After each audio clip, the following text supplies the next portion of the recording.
Bismillahirrahmanirrahim. Bad network.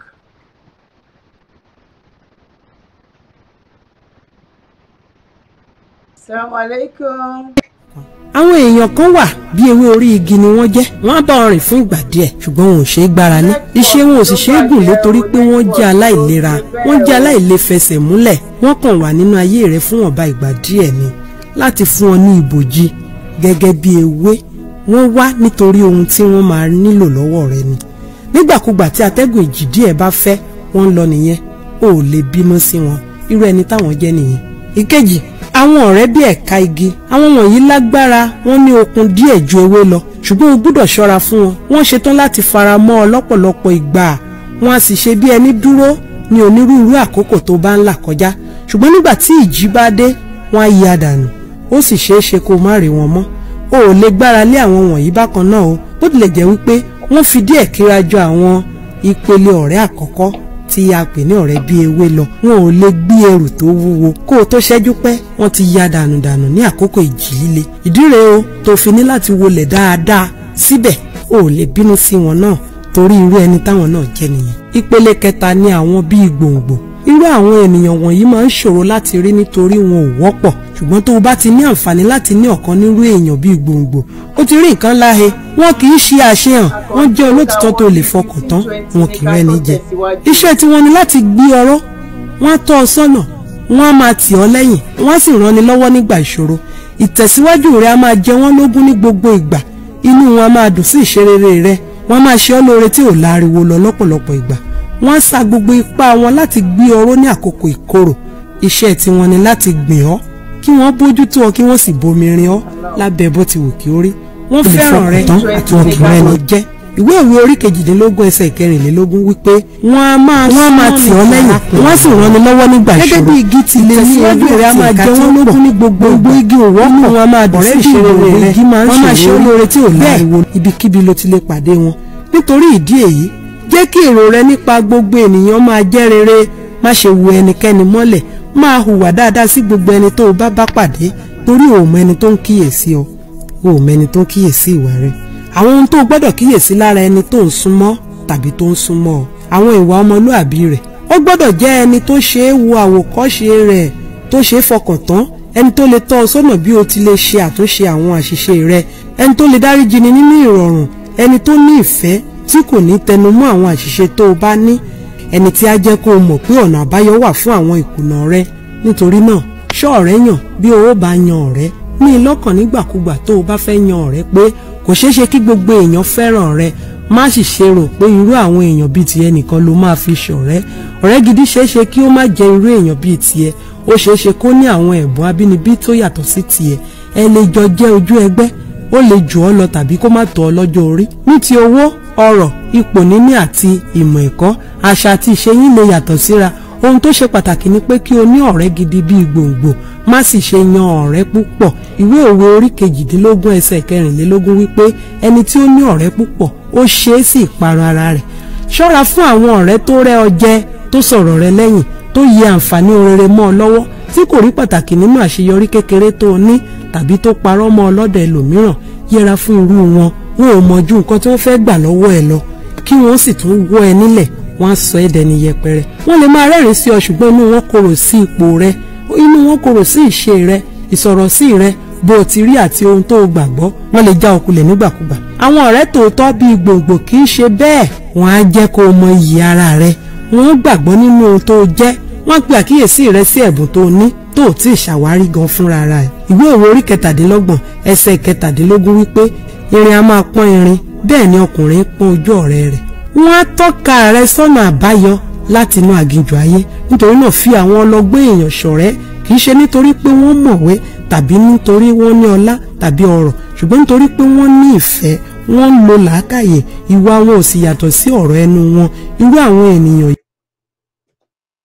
Now, alhamdulillah, ẹ ṣé gan ni wípé a join ara wa padà. Nẹ́tíwọ̀kì yẹn rí lè bàjẹ́ níbí báyìí, mo ní ìdátipá láti tún tàn ṣe gbogbo adẹ̀rí wípé ibi tí kókó ọ̀rọ̀ wà tó ń dúró dè tí gbogbo wa fẹ́ gbọ́ opinion oníkálukú, òun ni ibi tá a dú, òun ni orí ìta tí a dé yìí. Ẹ má bínú please, ẹ jẹ́ ká share sí lẹ́lẹ́kejì please. Gbogbo ilé pátápátá ni mo kí, ẹ ṣé gan ni. Ẹ jẹ́ kí wá pé àwọn dádì wa tán pè yìí because bóyá wọ́n lè máa mọ̀ pé bóyá a ti connect padà. Ẹ jẹ́ kí n pè wọ́n kí a gbọ́ opinion titi wọn náà. Bismillah.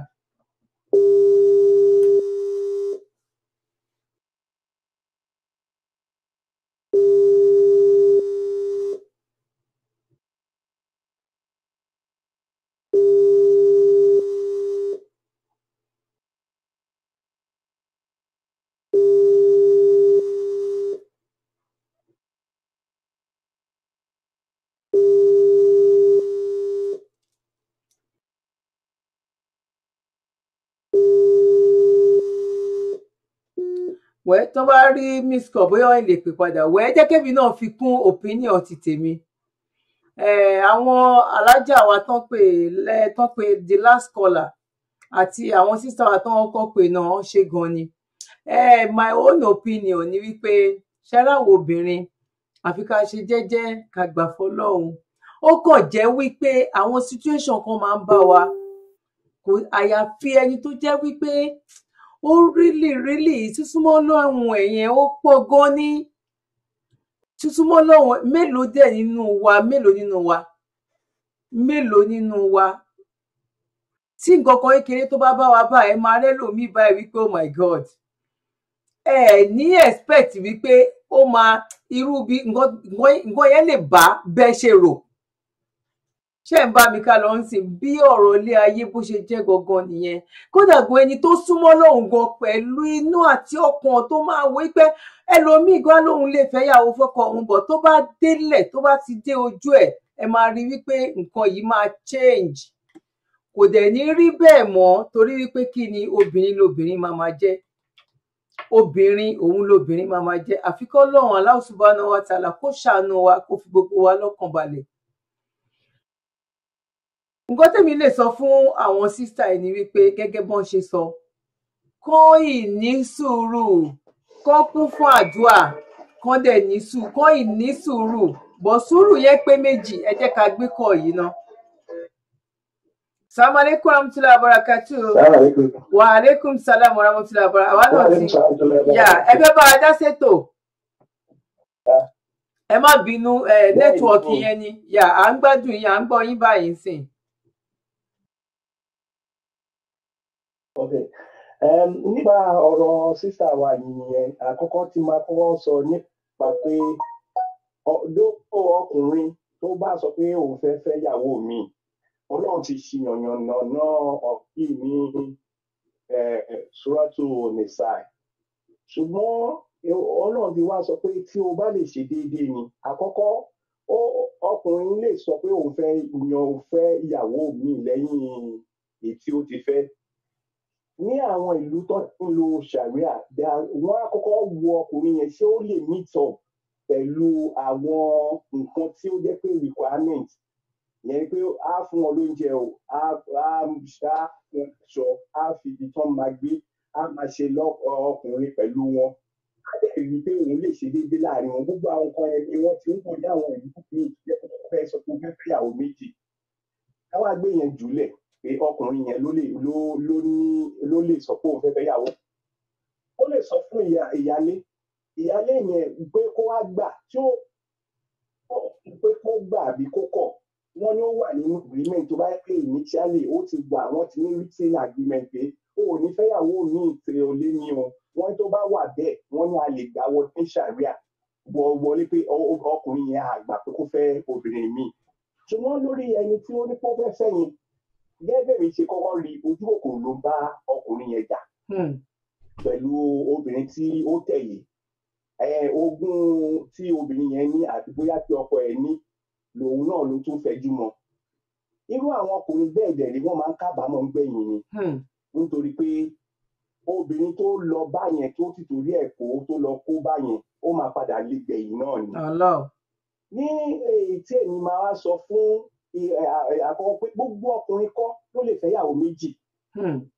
ṣùgbọ́n ọ̀pọ̀lọpọ̀ nínú wa nítorí pé gẹ́gẹ́ bí àwọn màmá ṣe sọ síwájú pé ọ̀pọ̀lọpọ̀ wa ló exploit that clause pé Ọlọ́run ní pé tí a fẹ́ méjì sùlásà bàá ṣùgbọ́n a ti wá gbàgbé pé Ọlọ́run á fi clause sí nígbẹ̀yìn pé tó o bá lè wá ṣe déédéé o fẹ́ ẹyọ kan. Mo béèrè lọ́wọ́ èèyàn kan ó jẹ́ ẹni yẹn Pakistani ni mo ní ìyàwó mélòó ní ìyàwó kan ni wọ́n á ní akílódé tó fẹ́ ìyàwó méjì ó lóun ò lè fẹ́ ìyàwó méjì mo ní kí ni ìdí ó ní ṣé mi ò rí àdìsí tánà mo sallallahu alaihi wasallam méjì ni pé ẹnikẹ́ni tó bá yẹ pé ó fẹ́ ìyàwó méjì tí ò bá ṣe déédéé láàrin wọn wọ́n máa gbé dìde ó máa kọ́ọ̀fù ní ọjọ́ gbèdé àlùkìyámà ó máa bẹ́ǹkì ni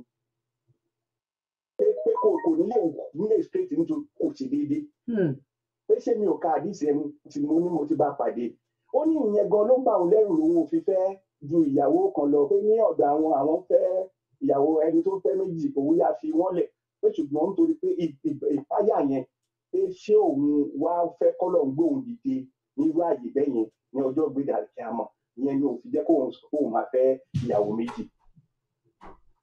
alìsùn náà dẹ̀ ni bí ó ti wà nítorí bẹ́ẹ̀ ọ̀pọ̀lọpọ̀ àwọn ọkùnrin náà kàn exploit súnà tí ọ̀pọ̀lọpọ̀ wá ní wọ́n máa ń tẹnu mọ́ nìyẹn ṣùgbọ́n súnà yẹn tó ń tẹnu mọ́ àwọn obìnrin míì tó jẹ́ pé wọ́n need the help tó jẹ́ pé níbi bóyá wọ́n jẹ́ widow tí ò kí ń ṣe ìyàwó rẹ̀ ṣé kò rí irú obìnrin bẹ́ẹ̀ láti sọ pé òun lòun fẹ́fẹ́ pẹ̀lú wàhálà tó jẹ́ pé ó wá wà nílẹ̀ yìí kò lè yanjú láàrin wọn ibò gan kó jẹ́ pé wọ́n ní tíntín ní etí àwo gbẹ̀gìrì bí ti inú bá tẹ̀ kúrò tójú ń kọ́ só fẹ́ kúrò ni àwọn wàhálà tí ń ṣẹlẹ̀ ibò ní sísá yẹn mo blame sísá yẹn pé lẹ́yìn bóyá ó lọ confront obìnrin yẹn kò ní láti jẹ́ pé confrontation whatsoever bọ́ọ̀ ọlọ́run ti wá láti pé òun jẹ́ pé ó lè strike fáwọn ọmọ ẹ̀ láti lè settle down now ó wá tọwọ́ òun fúnra rẹ̀ are you ready because based on Sharia nígbà tó ọkùnrin bá jẹ́ pé wọ́n ti wà àbá obìnrin yẹn ó lè go ahead láti initiate divorce but divorce ní Nàìjíríà kò ní sí support nìyẹn whereas nínú Sharia ó yẹ kí ọkùnrin yẹn ní máa support obìnrin yẹn ni even tó bá divorce ẹ̀ nítorí ọmọ ti wà láàrin wọn but tí obìnrin yẹn bá sọ pé òun ò fẹ́ mọ́ lẹ́yìn sí ó máa di pé gbogbo bóyá allowance bá fún wọn ó máa stop which is against àwọn tó tí ó máa sọ pé òun fẹ́ ṣe Sharia ẹ̀ kò ní gbogbo ìyẹn o mélòó nínú wọn ló fẹ́ àwọn obìnrin wọ́n yìn fún wọn ní support nípa àwọn ọmọ tí ó wà lọ́dọ̀ wọn nítorí bẹ́ẹ̀ tí obìnrin yẹn tó bá wò fúnra rẹ̀ tí òun lè continue pẹ̀lú because psychologically now she is down if maybe she is down psychologically and she is not happy then you now need to look at do you want to continue a relationship that you are not happy or maybe you want to start afresh the decision is hers nítorí pé anaba Muhammad sallallahu alaihi wasallam ó ní abdullah ilallah atọ́lá ó ní ohun kan tí ọlọ́run ọba tó jẹ́ kó ṣe lẹ́tọ̀ọ́ tó jẹ́ pé ó sì wá ń bí ọlọ́run nínú that upset Allah subhanahu wa ta'ala is divorce. It's a way to go through it. But gẹ́gẹ́ bí nǹkan tó sọ obìnrin tó lọ kó bá you know maybe bóyá nǹkan tó wà you are maybe from years now you are away from him. How do you know what the kind of person he is now? Will you be happy in that relationship? Gbogbo relationship lọ́pọ̀lọpọ̀ máa sọ pé nítorí ọmọ you need to consider yourself Islam sọ pé kò wà ní relationship because nítorí ọmọ your well-being matters your happiness matters Ànábì Muhammad sallallahu alaihi wasallam ó ní ìtòfin nínú yín òun náà ni ẹni tí ó dá sí ìyàwó rẹ̀ èmi sì ni mo fi ń dájú nítorí pé èmi mo dájú sí gbogbo àwọn ìyàwó mi Allahu akbar sallallahu alaihi wasallam gbogbo kò sí nínú àwọn ẹni tó bá sọ pé òun fẹ́ ṣe súnà tó ó máa bọ̀ lẹ́yìn Ànábì Muhammad sallallahu alaihi wasallam wọ́n náà Ànábì adá àtàyàn sí ọ̀nà mẹ́ta àkọ́kọ́ á fi ṣe ìbádà ẹlẹ́ẹ̀kejì á fi gbọ́ ti àwọn àlùmà ẹlẹ́ẹ̀kẹta ó máa ń lò fún fámílì ẹni ó máa bá wọn pọnmi ó máa bá wọn fọṣọ ó máa bá wọn ṣe ẹni yẹn wà ń bẹ̀ láti ṣe gbogbo yẹn ni The children are not feeling him. And then why will you not say you are a person pé o ṣe súnà nígbà tó jẹ́ pé o ti yà kúrò lọ́dọ̀ àwọn ọmọ ẹ̀.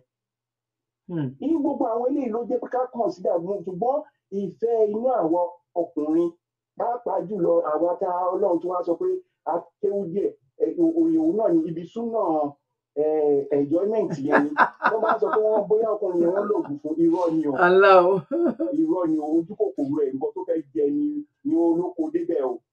Èmi dẹ̀ máa ń sọ pé gbogbo àwọn ọkùnrin tó bá rin irú ọ̀nà tí arákùnrin yẹn rìn wọ́n máa ń regret lọ́jọ́ iwájú ni. So I will just implore the sister one stabilize ara ẹ̀ tó bá ti stabilize ara ẹ̀ alhamdulillah o ti kúrò nílùú tó jẹ́ àti jẹ́ pé àti jẹ́ àtàwọn mímu àwọn ọmọ ó máa difficult. Tọ́nà bá dẹ̀ tí wá ṣe maybe you now decide you want to move forward.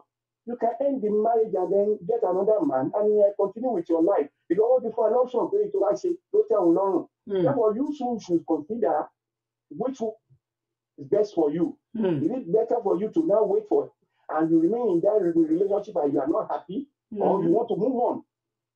Kò kí ṣe pé kíní òun náà ni wọ́n ti sọ, will not every single mother náà ló choose to be a single mother.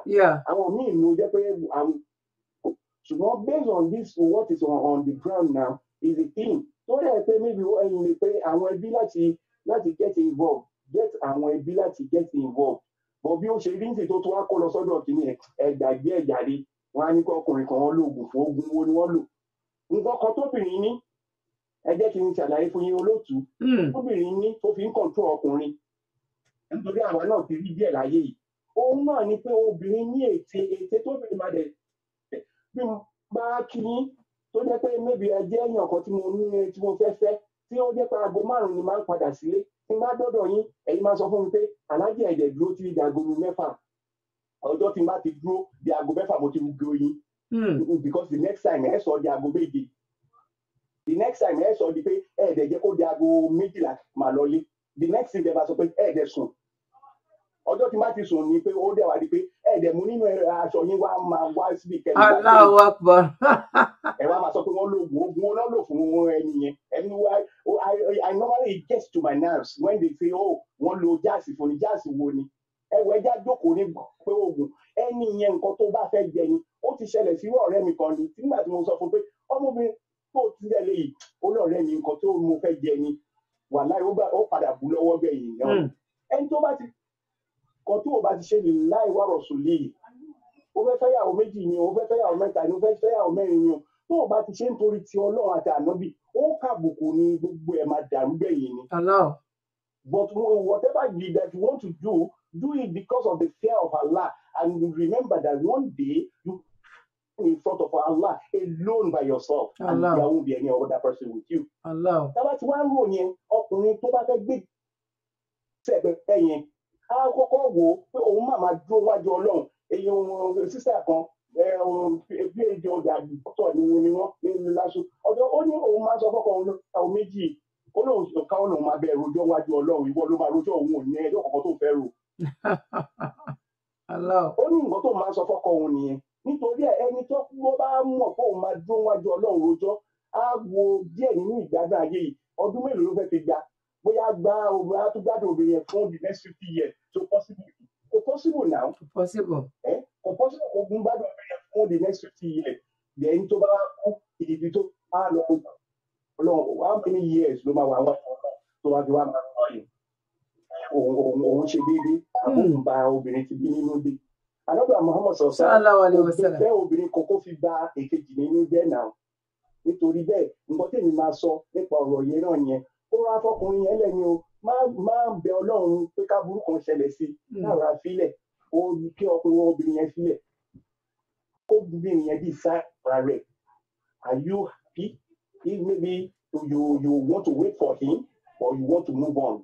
And then those are the questions tó bá béèrè rẹ̀ tó bá dẹ̀ ti béèrè léèrè èyí tó bá ti wá yá ánsà ẹ̀ ní kó wá tẹ̀lé nítorí pé a máa rí táwọn èèyàn máa pè é wọ́n máa advice síwájú wọ́n máa advice sí ẹ̀yìn ètò jù Ànábì Muhammad sallallahu alaihi wasallam ó ní àsọ́bùrù inda sọ̀dọ̀mọ́tò ọ̀la ó ní sùúrù nígbà ìṣòro òun ló ga jù ìyẹn náà ni pé nígbà tí ọba ti wà nínú problem báyìí ó ṣe sùúrù pẹ̀lú Ọlọ́run ẹ̀dẹ̀ ni nígbà tó Ọlọ́run ní ẹni ó ní ó ní yá agbálẹ̀bí náà mọ̀nà ìfàyínú ìwọ́sọ̀lá iná láà máa sọ bìrì ọlọ́run ní pé mo pẹ̀ yín tẹ́ gbàgbọ́ lódodo ẹ má bẹ̀bẹ̀ lọ́dọ̀ èmi ọlọ́run pẹ̀lú kíyìn o pẹ̀lú sùúrù àti ìkírun gidi kó dìde lóru kó sunkún sọ́lọ́run lọ́rùn kó sì ṣe sùúrù ọlọ́run ní iná láà máa sọ bìrì dájúdájú èmi ọlọ́run bá mú wa pẹ̀lú oníṣùúrù kó má ṣe pé o kó má dẹ̀ ṣe pé kó má fi ìtara pé bí ó ṣe ń dun lára ni kó sọ̀rọ̀ nǹkan tó bá sọ lẹ́yìn anábà Muhammad sallallahu alaihi wasallam ó ní ẹnikẹ́ni tá a bá ṣàbòsí fún orí kò sí gàgà láàrin wọn àtọ́lọ́run ìyẹn ni pé whatever you say will become what Allah will do immediately and then tí ẹni ẹ bá bẹ̀rẹ̀ sí ní jẹ́yà onítọ̀hún yẹn àbámọ̀ yẹn kò tẹ̀ ní lè bá mọ́ ṣáà fi wọ́n lẹ̀ ìtọ́jú ni pé take care of your children gẹ́gẹ́ bí màá ṣe sọ fáwọn ọ̀pọ̀lọpọ̀ obìnrin kó gbogbo obìnrin ni a gbọ́dọ̀ encourage kó strong kó níṣẹ́ lọ́wọ́. You shouldn't be relying on your husband alone. Get something doing. The only girl that I'm having, that's the way I'm training her. You need to be strong. You need to learn. You need to do a lot of things. I continue telling her, ìwọ ló gbọ́dọ̀ mọ Kùránì jù. Ìwọ ló gbọ́dọ̀ jẹ́ pé ẹni kò mọ̀wé jù ní kíláàsì nítorí pé o máa jẹ́ obìnrin lọ́jọ́ iwájú. And you need to be strong nítorí pé kí ìwọ náà ní tí ayé bá dé báyìí o ò ní fall apart. Ọ̀pọ̀lọpọ̀ àwọn obìnrin wa wọ́n máa ń fa ara lẹ̀ ni ṣèbí ọkùnrin ni máa fẹ́ tí bá dẹ̀ fẹ́ ọkùnrin náà kọ́ o máa gbọ́ bùkátà mi. No, you need to have something doing so that you be strong nítorí tí nǹkan báyìí bá máa ṣẹlẹ̀ ọlọ́run máa ṣàṣàánú gbogbo àwọn bó ṣe jẹ́ nìyẹn. ẹ ṣé gan ni ní ìdásí tèmi o. ẹ ṣé gan ni wa alaikum salam wa rahmatullahi wa barakatuh jazakallahu khairan. Alhamdulillah rabbil alamin. A dúpẹ́ lọ́dọ̀ ọlọ́run àti ara ọlọ́run á kí àwọn stars wa kọ́lọ́run kó bá wa ṣe dáadáa fún yín kọ́lọ́run bá wa ṣe dáadáa fún àwọn sisters wa náà tán ti pè wọlé ẹ kú làákàyè ọlọ́run ní paná làákàyè náà ọlọ́run ní jẹ́ kí làákàyè náà kú rí ọlọ́run ajé ó máa dàgbà sí ni ọlá àti tóbi aláò ọ̀làláhùlẹ̀ wàlá quwwata illa billahil azim. ṣe rí ọ̀rọ̀ ọkọ àtìyàwó ní opinion ti tèmi ó jẹ́ nǹkan tó lágbára láti dá sí. Nǹkan tó tìk tó le tó kẹnu ni kí ọlọ́run kó ṣàánú fún wa kọ́lọ́run kó bá wa kọ́ sísà wa ẹ̀ kọ́lọ́run kó bá wa kọ́ wọn mọ̀ ṣe according to nǹkan tọkọ náà ní kán lọ́ máa ṣe wípé kán lọ́ máa ṣe ìdìnnà sírọ́ntẹ́lì mustaqim wípé nǹkan tó bá dẹ̀ ti wù àwọn nǹkan tó bá ti dùn mọ́ wọn nú ni kán lọ ṣe. Mi máa fẹ́ káwọn kó gbogbo ẹ̀ síwájú ọlọ́run ń sìn wípé ọlọ́run ìwọ ló yàn mí ìwọ ló dá mi sí àkàtà ọmọkùnrin yìí tó bá wá jẹ́ lóòótọ́ ìgbéyàwó wa ó sì lọ́wọ́ sí ó sì máa láàsì ó sì ń lọ wíwé fẹ́ kó lọ ọlọ́run bá mi jẹ́ kí gbogbo nǹkan tí mo fẹ́ àtẹ̀yí tí mi ti ẹ̀rọ bóyá mo fẹ́ nírọ̀rùn gan kọ́lọ́run kó fi fún mi tó bá wá jẹ́ wípé kò sí ọ̀nà ń bẹ̀ pẹ̀lú ọmọbìnrin tó lọ gbé yìí bóyá nira máa wà ń bẹ̀ lọ́jọ́ iwájú tàbí lórí mi tàbí lórí àwọn ọmọ yọ ọ̀fẹ́ ọmọkùnrin yọ kúrò lọ́kàn mi kọ́ máa jí lóru ẹ máa ṣàdúrà yìí ẹ máa ṣe lọ́sàn-án ẹ máa ṣe lóru ẹ ṣe ẹ jí lóru náà ẹ yan náfìlà ẹ sunkún sọ́lọ́run lọ́rùn ẹ sì fún wọn ní time díẹ̀ síná understand sìn according to wọn táwọn èèyàn náà sọ ṣe mọ̀ gbogbo wa ò lè opinion oníkálukú wá yàtọ̀ wípé kẹ́ túbọ̀ fún wọn ní because nírú ìsìn ọkọ gan òun náà ti déwé jẹ́ ó béèrè tàbí báwo ló ṣe máa ń pè ò gbélé mọ́ ọ̀dọ̀ ìyàwó tó ẹ̀ṣẹ̀ fẹ́ ilé yẹn ló kó lọ bá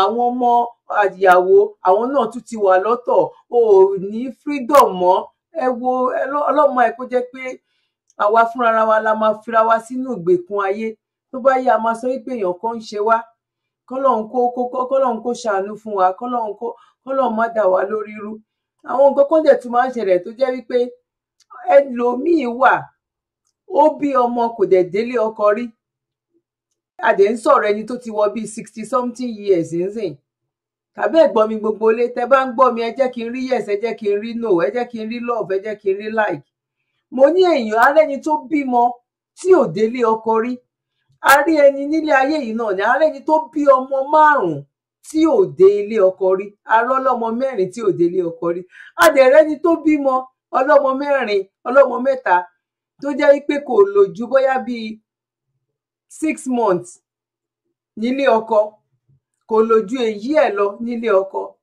Ẹ jẹ́ kí n fún yín ní examples.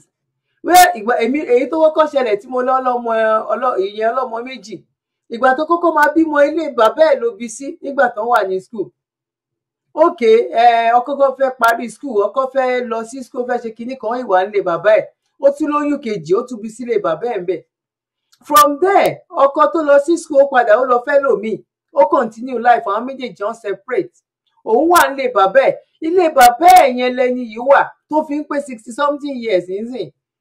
Tó bá kàn ọ̀dọ́ ọkùnrin kan ẹ̀kan kan jọ date ara wọn, ọ̀rọ̀ yìí ọ̀rọ̀ kò ń ṣọ̀rọ̀ pé bóyá mo gbọ́, èèyàn mọ family tó ṣẹlẹ̀ sí ni. Mo kàn fẹ́ try láti sọ wípé àfọwọ́fà wà, bẹ́ẹ̀ náà ni àkọọ́lẹ̀ náà wà. Most àwọn nǹkan kan máa ń wà tó máa ń jẹ́ pé àfọwọ́fà wa, Ọlọ́run lòun ò ní gbẹ́rù tó ti wa lọ, òun ò ní gbélé wa lórí bọ́. Wọ́n ní nǹkan tí ò bá ti ṣẹlẹ̀ òun ló ń jẹ́ pé àfọwọ́fà, bọ̀ nǹkan tó bá ti ṣẹlẹ̀ ó ti bọ́ sí kádàrá nìyẹn. Irú ẹni tó jẹ́ pé àtìgbà tó ti délé ayé ẹ̀ kò lọ sùn, kò gbélé ọkọ rí, ilé ìyá àti bàbá ẹ̀ ló ti bímọ méjì. Because at the end of the day wọ́n bẹ̀rẹ̀ sí ní try bóyá kán date eléyìí, kán wá ní ìyẹn òun àwọn, tàbí by one way or the other tó fi dàgbà sílé parent ẹ̀, tóun náà á fi lọ gbalé, tó fi wá dẹni tó jẹ́ pé àwọn ọmọ ló ń face. Gbogbo are you with me?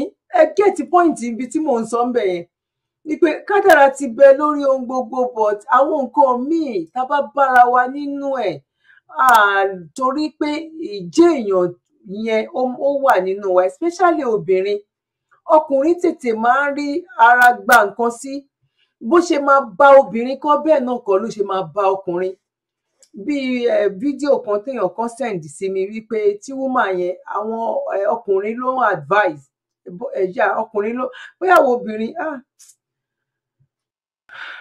mo dẹ̀ lè play fídíò yẹn sí because ó ṣe kókó, ó ṣe pàtàkì gan, ká lè fi mọ irú ìhà tí àwọn ọkùnrin tán kọ sí wa. Ọkùnrin burú o, ọkùnrin burú ju obìnrin lọ, ọkùnrin burú ju obìnrin lọ, ọkùnrin burú ju obìnrin lọ. Màá wá fídíò yẹn sìn, kẹ́kàn gbọ́ ọ̀rọ̀ yẹn, mi bọ̀ kẹ́ tó wáyé pé mo ti prepare ẹ̀ ní látilẹ̀ wípé mo fẹ́ play ẹ̀ ni, mi ìbá ti fi sórí system so that a máa ti play ẹ̀ mọ́. But ẹ máa fi mọ̀ wípé ọkùnrin burú, ẹ jẹ́ ká gbọ́ advice yìí náà ká tó wá kásẹ̀ ohun gbogbo, so that ìyẹn á fi kún ọ̀rọ̀ yìí, torí ó ní ṣe pẹ̀lú ọ̀rọ̀ yìí. A máa rí nǹkan kan bíi méjì, a máa rí gain nínú ẹ̀ pẹ̀lú kọ́lọ̀ jẹ́ ní fídíò náà.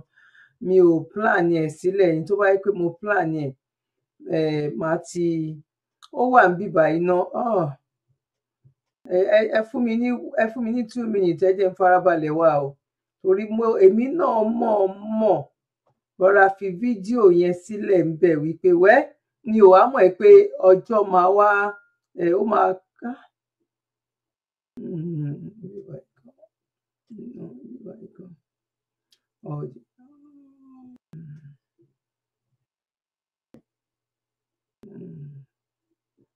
Ṣé wà pẹ̀lú mi o? Kí wá ṣe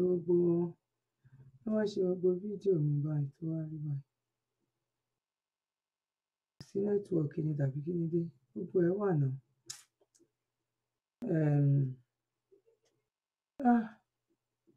Yes, mo ti get ẹ̀.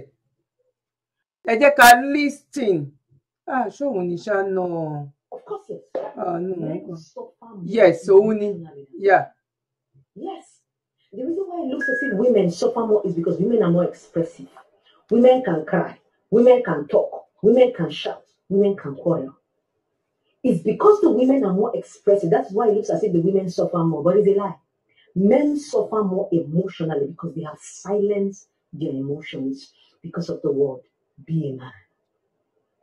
Being a man have made a lot of men die in silence and suffer a lot of things emotionally. Be a man. You talk, be a man. You shout, be a man. You cry, be a man. A man can no longer express himself anymore because he wants to be a man. Yes, you are a man.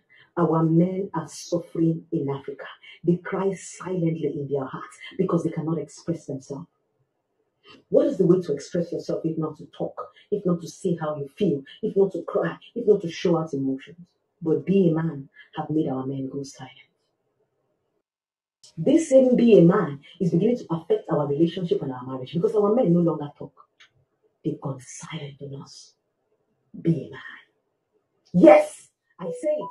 Men suffer more emotionally than women because they cannot express themselves. They bottle up a lot of things inside their heart. They cry inside their heart. They die inside of their heart because of the word be a man. First of all, a lot of people do not even understand what it is to be a man.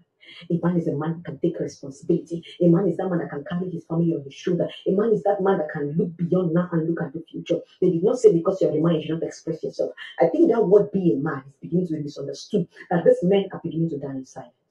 Please, ṣé ń gbọ́ mi ṣá, please, ṣé ń gbọ́ nǹkan tí mò ń play, please, ẹ bá ń gbọ́ ẹ jẹ́ kí. There are 2 ways you can express yourself. It's either you talk or you cry. 3 ways or you shout. Because shouting is part of talking. So it's either you talk or you cry. Our men cannot talk, be a man. Our men cannot shout, be a man. So there are only 2 communication skills that they have had no choice than to hold on to. Being silent and using their minds. That's why if a man is not quiet, he will beat you. Yes, because he cannot talk. If he talks, be a man. So a lot of them have chosen silence because they don't want to hit their women. So they become quiet, they die in silence, they nurture a lot inside of them, and they become explosive. That's why they don't communicate with you and I. That's why every time we are begging them to talk. That's why we're telling them, honey, say something, honey, do something. Be a man. We are victims of this also. Anything you be like, he's not a man. He talks too much. He shouts too much. He does this thing too much. You expect him to bottle up everything. Ṣé rí nǹkan tí mo kàn fẹ́ lò ń bẹ̀rẹ̀ ni wípé àwọn ọkùnrin míì wà tó jẹ́ pé silent killer ni wọ́n. Wọ́n dẹ̀ ṣẹlẹ̀ nínú ọ̀rọ̀ tí sísá yìí náà nǹkan tán sọ wípé ọkọ àwọn ní ṣó rántí pé ní 2002 tàbí 2000 kìíní kan wípé àwọn nǹkan kan tó ṣe tó jẹ́ pé ọkùnrin àwọn máa ń kìpù nǹkan tóbìnrin bá ṣe ní tó kù díẹ̀ káàtó wọ́n máa kìpẹ̀ sínú. Most ọkùnrin máa ń ṣe bẹ́ẹ̀. Bọ̀ àwọn obìnrin àwa fẹ́ pariwo ni bọ̀ be a man. Ibi tí ọkùnrin wà fún nìyẹn pé màá máa wò ẹ́ ràn ni. Are you with me? Pé màá máa wò ẹ́, ẹlòmíì gan máa wò ẹ́. Irú eléyìí sì tó ti ń fún ní option wípé okay tó bá wù ẹ́ nǹkan tó bá wù ẹ́ ni kò ṣe. That means to say be a man ni pé ọkùnrin míì tó máa fi lọ kó sínú kòtò gan á máa wò ẹ́ báyìí ni ó máa á wò ẹ́ pé nǹkan tó bá wù ẹ́ ni kò ṣe, nǹkan tèmi máa ṣe òun ni òun lèmi náà ti ṣe yẹn. Bọ̀ àwọn obìnrin bó ṣe ń jó wa lára ìlà wọn máa pariwo yẹn. Bọ̀ ọkùnrin ó máa fọwọ́ lẹ́rọ̀ ni tó máa fi já sínú kòtò báyìí. Ó dìgbà tí kòtò yẹn bá délẹ̀ kó tó wá máa rán ẹ létí pé mo kàn ń wò ẹ́ ni ojú mi ló fẹ́ já sínú kòtò yìí. O rántí ìgbà kan tó bú mi, o rántí ìgbà kan tó tẹ̀ mí mọ́lẹ̀, o rántí ìgbà kan tó ní mi ò fi nǹkan kan sílẹ̀. Ìgbà yẹn ló máa kóòtì kó oríṣiríṣi. Títorí ibi tí ọkùnrin tó ti máa ń dúró de àwọn obìnrin ibi tó lágbára ni. Irú ibi tó lágbára ni ìyẹn ọkùnrin tó bá jẹ́ wípé kọ́lọ́run kó ṣàánú wa. Bọ̀ wọ́n lẹ́ni tó bá áfà ti sọ tán ẹ má jẹ́ ká ṣépè. Ẹ jẹ́ ká dúró lórí wípé tọ́lọ́run bá kádàrá bẹ́ẹ̀. Nǹkan tèmi máa sọ nìyẹn sísítà mi. Tí Ọlọ́run bá kádàrá wípé ó máa rí bẹ́ẹ̀ ẹ jẹ́ ká fohun gbogbo lẹ̀ lọ́wọ́ Ọlọ́run. Ọlọ́run máa gbàkóso, Ọlọ́run dẹ̀ máa tún wá fọ̀nà wọn wá torí pé kí ni ẹ̀yin tẹ́ ti ní sùúrù látọdún kan, ọdún méjì, ọdún mẹ́ta, ọdún mẹ́rin. By that time tó bá tó àsìkò èèyàn máa mọ̀ ní pẹ̀lú prayer because díẹ̀díẹ̀ tó bá jẹ́ pé lóòótọ́ kò sọ́nà bẹ́ẹ̀ ni èèyàn máa bẹ lọ́hùn tí ò bá sọ́nà bẹ́ẹ̀ Ọlọ́run bá mi yọ ìfẹ́ ọmọkùnrin bá mi yọ kúrò lọ́kàn mi. Tó bá dẹ̀ jẹ́ wípé ìfẹ́ yìí wà tó bá jẹ́ pé lóòótọ́ ni kéèyàn bọ́ lọ́hùn sọ̀rọ̀ Ọlọ́run mo fẹ́ nǹkan yìí tó bá tún wá jẹ́ pé ó máa pa mí lára ni tètè mú kúrò kọ́lọ́run kó ṣe dáadáa fún wa. Ọlọ́run kò ní dalé àtọ̀nà wa rú. Brọ́dà mi àti sísà mi àtẹ̀yìn tẹ́ type àtẹ̀yìn tẹ́ pè wọlé a kí yín pé ẹ ṣe gan ni. Àárí ọ̀tún dálẹ́bi àdẹ̀rí ọ̀tún àárí òsì dálẹ́bi bẹ́ẹ̀ náà dẹ̀ ni Ọlọ́run ti mọ ohun gbogbo ká tó délé ayé kíyàwó tó lóyún wa kán tó bí wa sáyé ni àkọọ́lẹ̀ ti bẹ lórí ohun gbogbo. Bọ̀ á wá bẹ Allah subhanahu wa ta'ala àkọọ́lẹ̀ tó bá jẹ́ aburú lórí wa, lórí àwọn ọmọ, lórí ọkọ wa, àbí Allah subhanahu wa ta'ala kó bá wa yí padà sí dáadáa. kọ́lọ́hún wọlá wákàtí 5 tá à ń kí, kọ́lọ́hún wọlá wípé títóbi ẹ̀, ìbẹ̀rù ẹ̀ náà làwa náà ń bẹ̀ gbà. Ọlọ́run jọ̀ọ́ gbàdúrà mi, kọ́lọ́hún wọlá ilé àkọọ́lẹ̀ aburú lórí wa, lórí ọmọ, Allah kó bá wa yí padà sí dáadáa. Ká má fojú sunkún ọmọ, ká má fojú sunkún ara wa. Gbogbo nǹkan tó ń jẹ́ ìbànújẹ́ kọ́lọ́hún bá wa ká kúrò ńlẹ̀. Sísítà mi yìí, nǹkan tẹ́ lè ṣe ni wípé just make yourself happy, because èèyàn kì í ríra. Mo mọ̀ pé kò easy o, it's not easy, kò easy. Àwa kò lè sọ báyìí ni, a lè sọ wípé ẹ má make no, ẹ make ara yín wà happy, ẹ wá nǹkan tó ń jẹ́ happiness yẹn torí àwọn ọmọ yín, torí ìgbésí ayé yín náà. Mo mọ̀ pé kò easy, but just go and learn. Báwo lè fẹ́ easy? Báwo, kí lẹ lè ṣe? Àwọn nǹkan kan wà tó jẹ́ wípé èèyàn lè ṣe tírú nǹkan báyìí tó bá ṣẹlẹ̀. Ẹ jẹ́ kí n fún yín ní àwọn examples, or kí n fún yín ní àwọn tip tí èèyàn lè ṣe. Kí lẹ máa ń like jù? Ṣé máa ń like, bóyá tẹ́lẹ̀tẹ́lẹ̀ ni o, ẹ máa ń like láti gbọ́, bóyá láti ka novel, bóyá láti ka Quran, bóyá láti gbọ́ lecture, bóyá láti lọ, òkè ká tó wá gbé yẹn sẹ́gbẹ̀ẹ́ kan, bóyá láti lọ commit ara yín láti máa lọ sí gym, you know, láti wá exercise gan. Ẹ lè lọ register síbi tó máa ti máa swimming or whatever, tí gbogbo àwọn kinní tó bá ti kásẹ̀ ńlẹ̀ lágbára Ọlọ́run. Ẹ máa lọ wo àwọn nǹkan kan, àwọn nǹkan wo ni mo lè ṣe tó máa you know, tó máa boost memory mi, tó jẹ́ pé kinní yẹn wọn máa kúrò díẹ̀díẹ̀. Bọ́ téèyàn bá jókòó sí ojú kan, kéèyàn kàn máa rò, èèyàn lọ bí iṣẹ́, because tó bá lọ bí iṣẹ́, tó bá wà nínú irú problem òun ló, tó bá lọ iṣẹ́ 8 hours, òun ló máa fi 5 hours rò, 3 hours lọ́kàn ẹ̀ máa fi wà níbi iṣẹ́. Tó bá tún délé náà, the same thing ni. But tí èèyàn bá try láti bẹ̀rẹ̀ sí ní máa ṣe nǹkan tó jẹ́ wípé kí ni mo like, or nǹkan téèyàn like tẹ́lẹ̀tẹ́lẹ̀ tí ò tí ì kọbi ara sí, kéèyàn wá try láti put effort láti máa ṣe. Ó lè má jẹ́ pé bóyá èèyàn fẹ́ lọ register fún nǹkan kan ní gym, tàbí ó lè ṣe gym nínú ilé ẹ̀. O lè lọ wá nǹkan kan tó máa wọ̀ sí, tó máa bẹ̀rẹ̀ sí ní máa ṣe exercise, tó máa bẹ̀rẹ̀, so you know, one way or the other, ó lè ra nǹkan kan tó jẹ́ pé ìwọ àtàwọn ọmọ ẹ lè play game nípa ọ̀rọ̀ alukuran, ọ̀rọ̀ láti mọ báwo lẹ fẹ́ mọ kéwú sí. Wàá turn ara ẹ into another thing. Wàá tún wá ṣe nǹkan kan fún ara ẹ, fúnra rẹ. Báwo ló ṣe rí tẹ́lẹ̀tẹ́lẹ̀? Bóyá mo jẹ́ ni tó jẹ́ pé bóyá mo ti lọ put on weight ni o, bóyá o fẹ́ o bó máa, you know, bóyá wàá bẹ̀rẹ̀ tinú, èèyàn máa fún ara ẹ̀ ní another thing entirely because of kíni. Mo mọ̀ pé nǹkan tí mò ń sọ yìí o, it's not easy láti ṣe o, because I was there. Ó ní mọ́là tó bá ń tògùn á bèrè pé ṣé kíní ìṣó ti ṣe ẹ́ rí.